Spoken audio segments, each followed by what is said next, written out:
ప్రస్తుతం మనతో పాటు ప్రముఖ ఆధ్యాత్మికవేత్త, జ్యోతిషరత్న, జ్యోతిష సామ్రాట్ చింతా రుక్మాన్ గదరావు గారు మనతో ఉన్నారు. మాతృదేవోభవ, పితృదేవోభవ, ఆచార్య దేవోభవ. ఓం నమో మాందేశ్వరాయ నమః. గురుగారు, 2026 జనవరి మాసం కుంభరాశి వాళ్ళ పరిస్థితి ఏ విధంగా ఉంటుంది? సంవత్సరంలో మొదటి నెల ఎటువంటి పరిస్థితులు వీళ్ళు చూడబోతున్నారు? ఎటువంటి జాగ్రత్తలు తీసుకుంటే అద్భుతంగా ఉంటుంది? ఈ 2026 సంవత్సరం జనవరి మాస ఫలితాల్లో భాగంగా కుంభరాశి వాళ్ళకి ఎలా ఉందో చెప్పుకునే ముందు ఈ రాశి గురించి ఏదైనా ఒక ప్రత్యేకమైన విషయం మనం మాట్లాడుకున్న తర్వాత మాస ఫలితాలకు వెళ్దాం. పుట్టుకతో బై బర్త్ కుంభరాశిలో రవిగ్రహం ఉండగా పుట్టిన వాళ్లకు ఎలా ఉంటుందో చెప్పుకుందాం. కుంభము అంటే ఒక రహస్యము, ఎప్పటికీ బయటపడినది అని అర్థం. కుండ ఉంటుంది, లోపల ఏముంటుంది? గాలి ఉంటుంది. మనకు ఏమీ లేకపోతే గాలి ఉంటుంది. లేదు అమృతం ఉందా, నీళ్ళు ఉన్నాయా, ఏముందో మనకు తెలుసు. బయటకు మాత్రం కనిపిస్తూ ఉంటుంది. అంటే ఏదో ఒక రహస్యం అనేది దాగి ఉండేటువంటి రాశి అనమాట. అందుకే ఈ యోగులు ఎప్పుడు ఉచ్ఛ్వాస నిశ్వాసాలతో చేసేటువంటి సాధనలు, మెడిటేషన్లు, యోగా సాధనలు ఇవన్నీ కూడా అక్కడే జరుగుతాయి.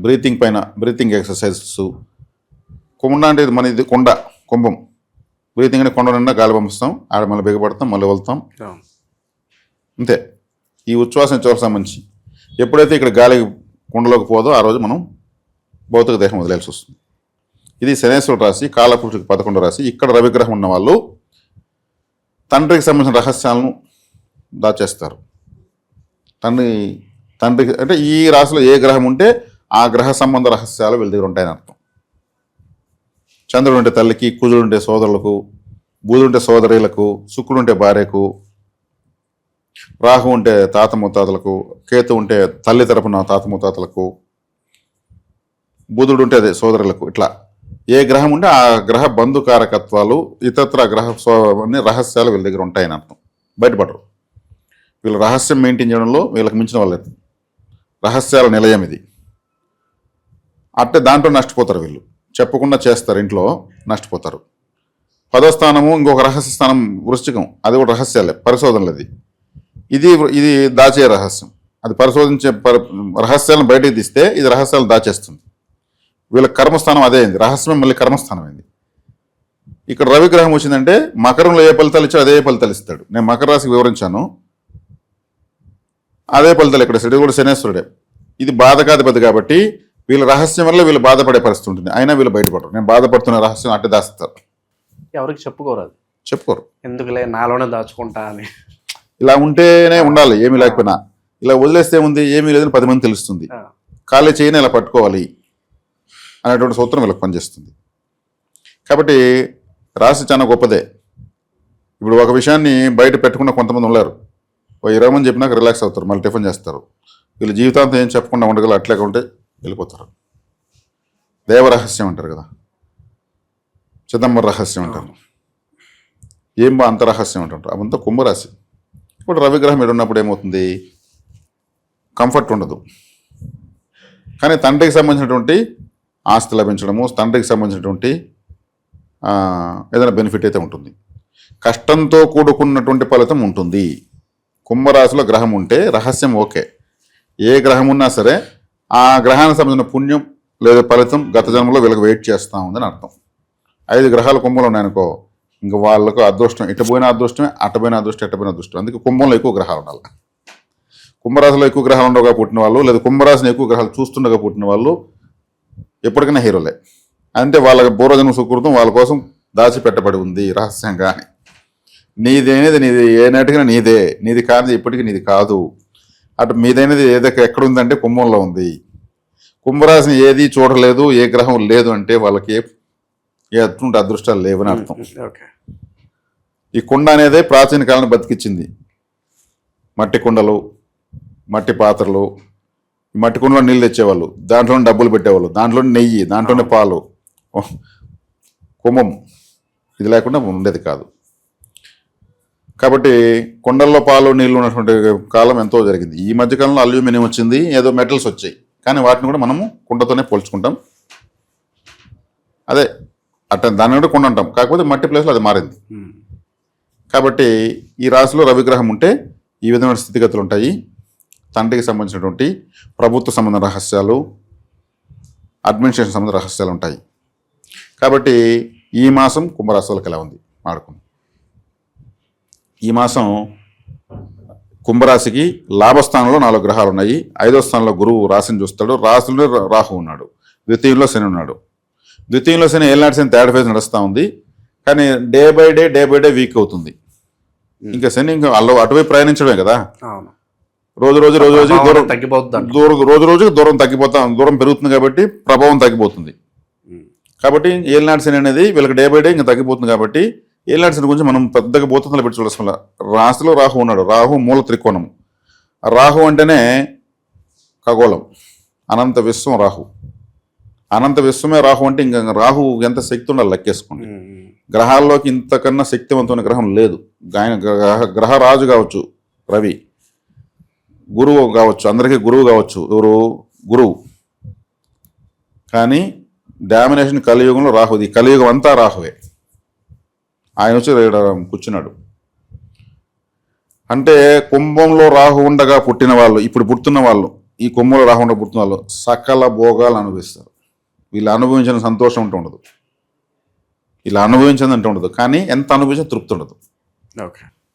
ఎంత అనుభవించినా ఏదో వెళితే ఇది కాదే నాకు కావాల్సిందని చెప్పి ఇంకా ఏదో కావాలి, ఇది కాదు. అనుభవించే వరకు అనుభవిస్తారు, లాస్ట్లో మళ్ళీ వెళ్తి ఇంకా ఏదో కావాలనేది ఉంటుంది. కానీ సకల భోగాలు అనుభవిస్తారు. కుంభంలో గతంలో 18 సంవత్సరాల ముందు కుంభంలో రాహు ఉండగా పుట్టిన వాళ్ళు ఇప్పటికి 18 సంవత్సరాలు ఉంటుంది. ఇంకా ఫ్యూచర్లో వాళ్ళు చాలా గొప్ప వాళ్ళు. 18 ఏళ్ళ ముందు జన్మే వచ్చాడు ఏకంగా ఆయన.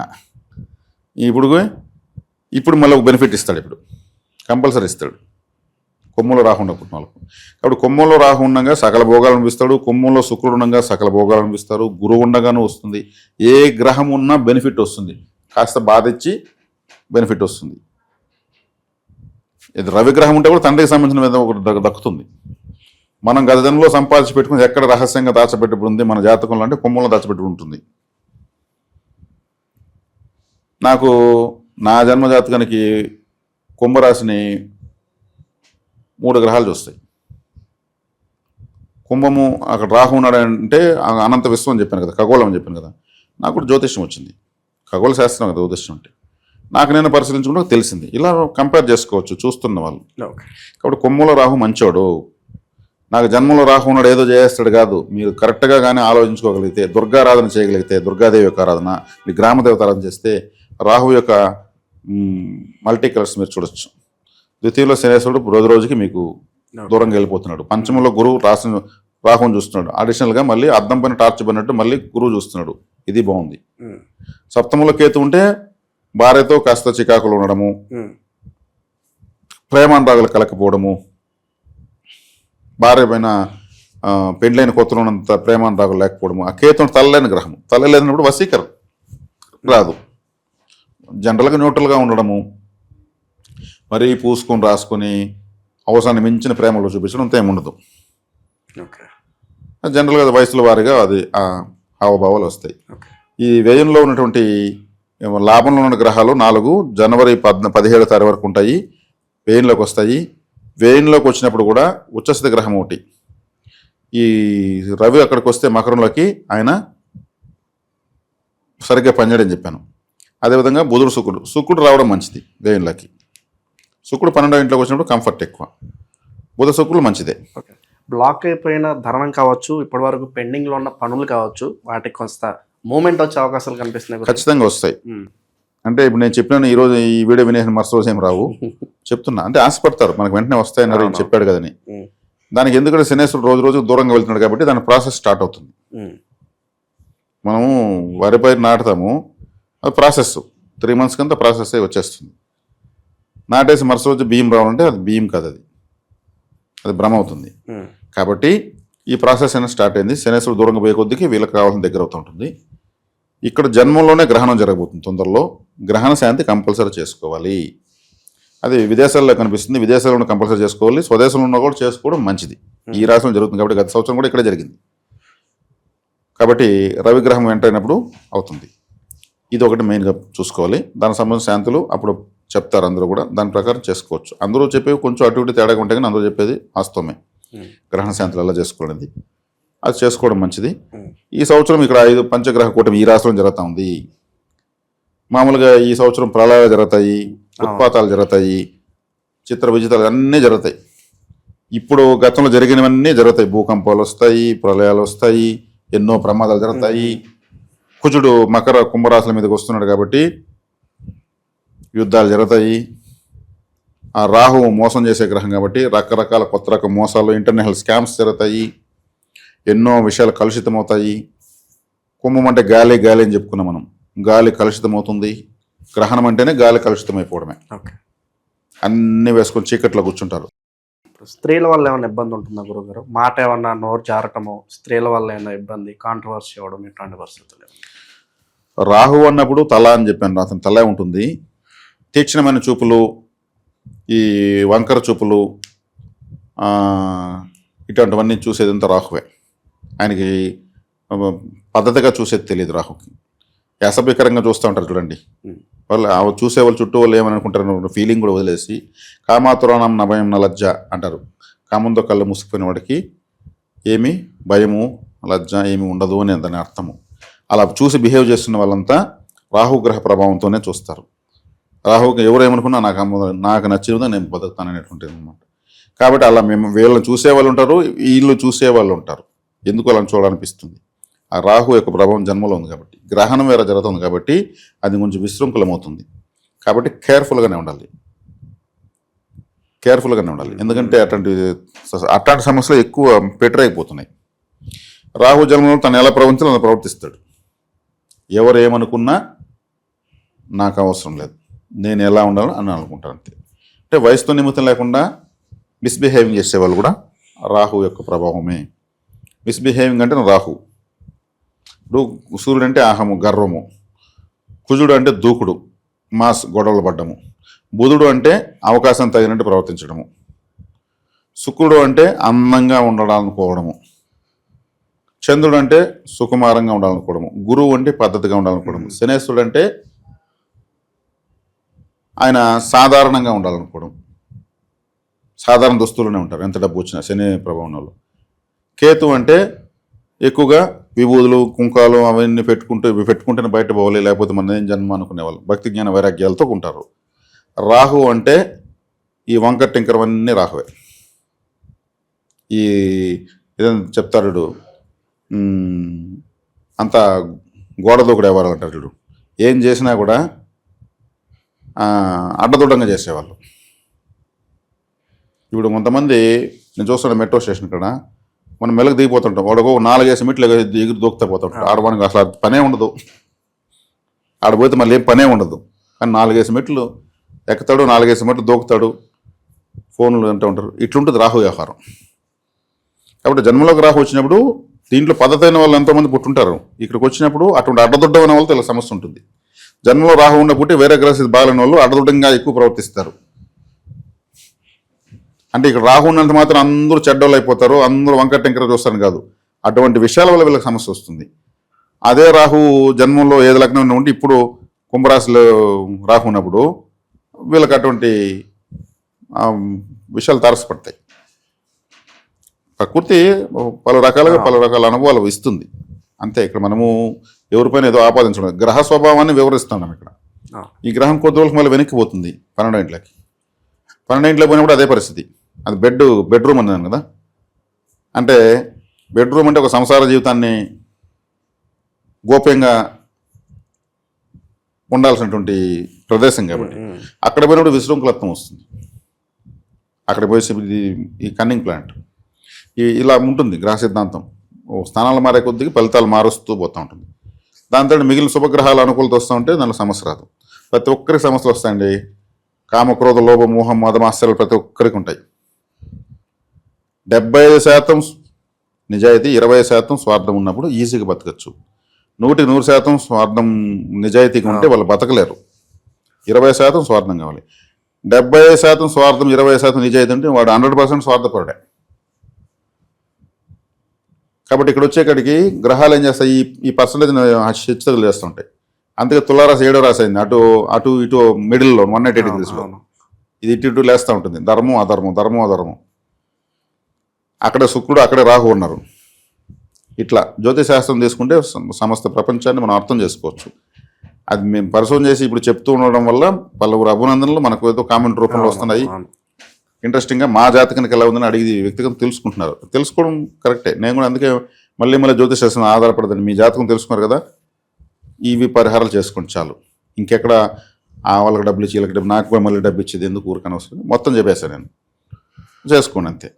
అంటే మళ్ళీ దానికి ఆ ఒకే విషయానికి మళ్ళీ ఖర్చు పెట్టేది కూడా కరెక్ట్ కాదు. దాన్ని మళ్ళీ నేను ఎంకరేజ్ చేయడం కరెక్ట్ కాదు. కాబట్టి ఇక్కడ రాహు ఉన్నాడు. రాహు బెనిఫిట్ ఇస్తాడు, at the same time misbehaving వల్ల ఇబ్బంది చేస్తాడు.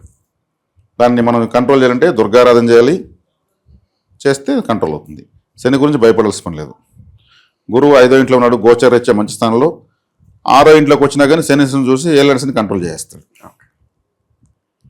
ఈ గ్రహణానికి పంచగ్రహ కూటమికి గురయ్యేటువంటి మొట్టమొదటి రాశి కుంభరాశి. ఈ రాశిలోనే పంచగ్రహ కూటమి వస్తుంది కాబట్టి మంచి దైవ సాధనలు, ఓంకార జపం కానీ, ఇదిలో ప్రాణాయామ ప్రత్యాహారాలు కానీ, ఇంకేదో ఇతరతర ప్రాణిక్ హీలింగ్స్ కానీ ఎన్నో ఉన్నాయి. అద్భుతమైన ప్రకృతి చికిత్సలు ఇవి చేసుకోవడం చాలా మంచిది. ఈ రాశిలోనే కలుషితం మొత్తం ఉంది గ్రహణ ప్రభావం. కాబట్టి కుంభరాశి వాళ్ళకి గత సంవత్సరం వచ్చింది, మళ్ళీ ఈ సంవత్సరం రాహు అక్కడ కూడా మళ్ళీ ఇక్కడే వస్తుంది. కాబట్టి తగు జాగ్రత్త తీసుకోవాల్సినటువంటి మొట్టమొదటి రాశి కుంభరాశి.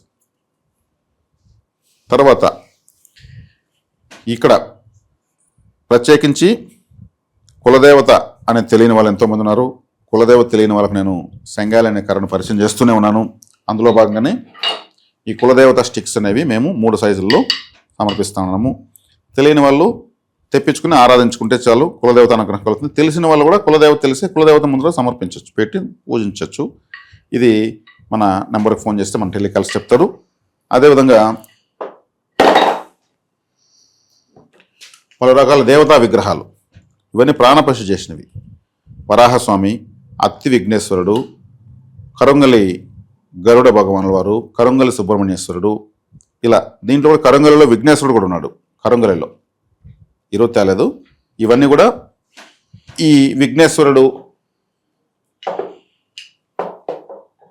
గరజీకరణంగా ఉన్న వాళ్ళ విఘ్నేశ్వర ఆరాధన, భద్రకరణం వల్ల వాళ్ళు సుబ్రహ్మణ్య స్వామి, కౌలవకరణం వల్ల వరాహస్వామి, కాలసరప దోషం ఉన్న వాళ్ళు గరుక్మంతుల వారిని, కులదేవతానుగ్రహం కాలంలో సంగాలికరణి ఇలా తెప్పించుకోవచ్చు. ఈ విగ్రహాలన్నీ కూడా చాలా వరకు దీంట్లో పిల్లల్ని కుటుంబాన్ని కాపాడుతుంటాయి. మనకు తోచిన నైవేద్యం నేచురల్గా ఉన్నది పెట్టి పూజించుకోవచ్చు. అన్ని కుటుంబాల సంతోషాలు రావాలి, దేవతానుగ్రహం వాళ్ళ ఇంటికే, ప్రజల వదిలిగే దేవతానుగ్రహం అనేటువంటి కాన్సెప్ట్ అనుకోవచ్చు. తీసుకోగలిగిన వాళ్ళు తీసుకుని ఆరాధించుకోవచ్చు. ఇది సూచనలు, సలహాలు, జాగ్రత్తలు కుంభరాశి వాళ్ళకి ఓవరాల్గా కొత్త సంవత్సరంలో మొదటి నెల ఏ విధంగా ఉంటుందో మంచి కార్యాచరణ సూచనలు అద్భుతంగా చేశారు. ధన్యవాదాలు.